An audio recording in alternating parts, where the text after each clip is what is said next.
শঙ্কার মুখে বাংলাদেশের বিশ্বকাপ ভাগ্য।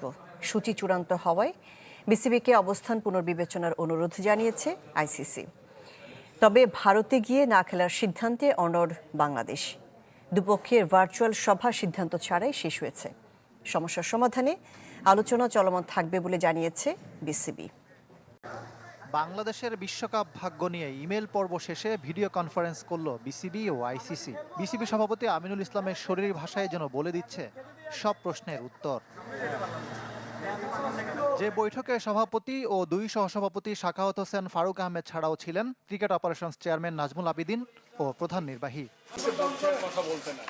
ক্রিকেট বোর্ডের সংবাদ বিজ্ঞপ্তির মূল কথা, সূচি প্রকাশ হয়ে যাওয়ায় বাংলাদেশকে ভারতের না খেলার সিদ্ধান্ত পুনর্বিবেচনার অনুরোধ করেছে আইসিসি। তবে বাংলাদেশও তাদের অবস্থানে অনড় জানিয়ে দিয়েছে নিয়ন্ত্রক সংস্থাকে। আমরা যে স্ট্যান্ড নিছি ওই স্ট্যান্ডে আমরা ঠিক আছি। আমরা আমাদের স্ট্যান্ড থেকে এক ইঞ্চিও নড়ব না, মানে ইন্ডিয়াতে আমরা যাব না। দুপক্ষের পরিষ্কার অবস্থানের পর অনেকটাই নিশ্চিত বাংলাদেশের বিশ্বকাপ ভাগ্য। টাইগারদের ছাড়াই টি-20 বিশ্বকাপের সংখ্যা আরও জোরালো হলো। তবে বিসিবি বলছে এখনও সম্ভাবনা শেষ হয়ে যায়নি, আলোচনার দরজা খোলা আছে। শেষ পর্যন্ত চেষ্টা করে যেতে চায় বাংলাদেশ, যদিও সময় খুবই কম। বিশ্ব আসরের বাকি 3 সপ্তাহের একটু বেশি। জয় শাহর আইসিসি, জয় শাহদের বিসিসিআই, ভারত, আইসিসি কোনো কর্মকর্তারাই আসলে বাংলাদেশের দাবি মানতে চাইছে না। তবে কি বাংলাদেশ ক্রিকেট দলকে টি-20 বিশ্বকাপে দেখা যাবে না? মঙ্গলবার দুপুরে আইসিসির ঊর্ধ্বতন কর্মকর্তাদের সঙ্গে বিসিবির একটা টেলিকনফারেন্স বা ভিডিও কনফারেন্স মিটিং হয়েছে। সেখানে লম্বা সময় আলোচনা হয়েছে। বাংলাদেশ ক্রিকেট বোর্ড কয়েকবার জানিয়েছে যে তারা ভারতের মাটিতে খেলতে চায় না, দল পাঠাতে চায় না।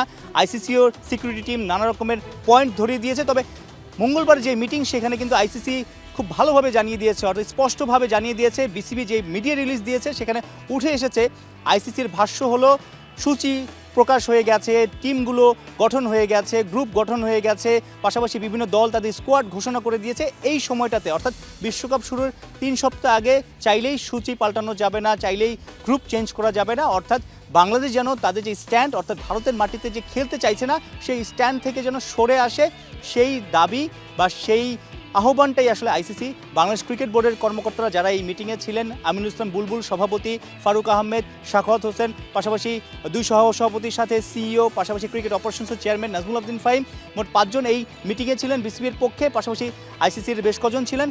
তাদের যে অবস্থাটা, অর্থাৎ আইসিসি যে অবস্থাটা, বাংলাদেশ যেন ভারতেই খেলে, তাদের স্ট্যান্ড যেন তারা চেঞ্জ করে, তারা যেন ভারতেই খেলতে যায়, সর্বোচ্চ নিরাপত্তার দেয়া হবে আইসিসি থেকে, সেটাও তারা বারবার বলছে। তবে বিসিবি যেটা মিডিয়া রিলিজে জানিয়েছে যে বিসিবি তাদের স্ট্যান্ডে অনড়, অর্থাৎ তাদের যে দাবি ভারতের মাটিতে খেলতে চাইবে না, ভারতে আসলে দল পাঠাবে না, সেখানে তারা এখনও সেই জায়গাটাতে অনড় আছে এবং কোনোভাবেই আসলে ক্রিকেটারদের বা টিম ম্যানেজমেন্টের নিরাপত্তার যে শঙ্কাটা থাকে সেখানে দল পাঠানো ঠিক হবে না। বিসিবি এখন সেটাই বলছে।